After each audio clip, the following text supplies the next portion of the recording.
Manager of Missoula Community Access Television, inviting you to this edition of Out and About. This week we're focusing on living art. I'm here with Heather and Tracy, and we're going to talk about this unique organization and its contribution to Missoula in this edition.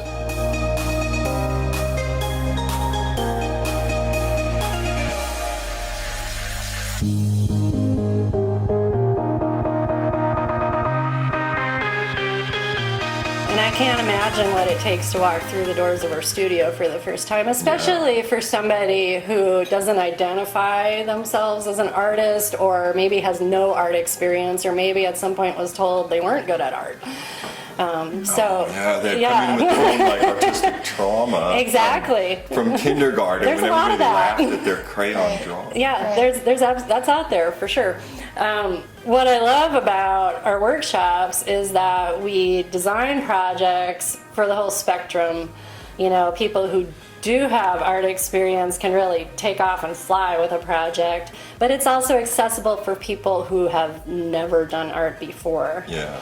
And there's no critiquing of the art. It's not really about that. Mm-hmm. And especially for that person who maybe is really deep in treatment or their illness, they are already talking about it a bunch. And the idea of coming somewhere else and having to hash through that, they just might not be there yet. And this is an opportunity to do something completely different. Where, they can talk about it with other people, but they can also just get their hands in clay or use glitter or whatever it is we happen to be doing that day, and really just get outside of that and take a break from whatever brought them here.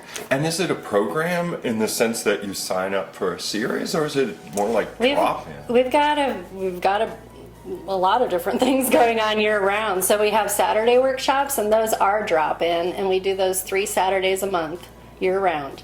And then we have other workshops that are, multi-sessions, or Cancer, Courage, and Creativity, where you do register. And it's a program of a number of sessions? Anywhere from 3 to 6. Oh, sessions. Yeah, by design, our workshops are pretty small. Yeah. We know what's a quality experience for people, and too many people makes for a stressful environment, and that's not something we want to offer. So on Saturdays, even though they're drop-in, we average 10 to 15 people, so it stays pretty small, and our space is small, so any more than that, it gets a little tight. And multi-sessions and Cancer, Courage, and Creativity, we actually limit to 8 people.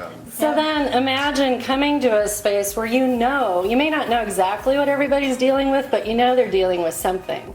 So you can say, it's been a bad day, and you don't have to explain anything. Right. There's that underlying nonverbal support that is just huge. It may be one of the most important things we offer in this space. And you combine that with people, especially people, recently through treatment or something, and they come in and the focus isn't on their illness. All of a sudden, there's an opportunity to remember the individual, not as somebody who's sick, but as an individual that has strengths and passions, and remembering those strengths is a huge thing. Like, there's a lot of power there, and there's a lot of wisdom there. And I've had people say that, of all things, they felt like it was pampering in that way. And I thought that was a really odd word to use, but they're like, wow, I got to focus on me for once and not my illness. Oh, yeah, sure. Yeah. We say our workshops are open to anyone dealing with illness or loss, including caregivers, care providers, and at some point in our life, that's any one of us. Right? And we've also had spouses of participants who've passed away come to workshops because it was something that was meaningful to the person who passed. It's been a big part of their lives, and it's a way to celebrate that and be in a space where they were cherished, and then it was healing for them. It wasn't something they had necessarily been connected to, and now it has a different meaning. So all of us at different phases, like Tracy said, there's a different need for living art. And even people who came 10 years ago that are still coming, we ask them, why are you still coming to Cancer, Courage, Creativity? We want you to come, but what makes you keep coming back? And it's this sense that, those things they change, but there's still triggers, there's still things that happen for people that make it meaningful long term, and then to be able to give back to that community as well and be supportive to other people in those various stages is really meaningful to them. So that's kind of a fun aspect, that once people are connected, they tend to stay connected regardless of where they're at on their journey, which is really great.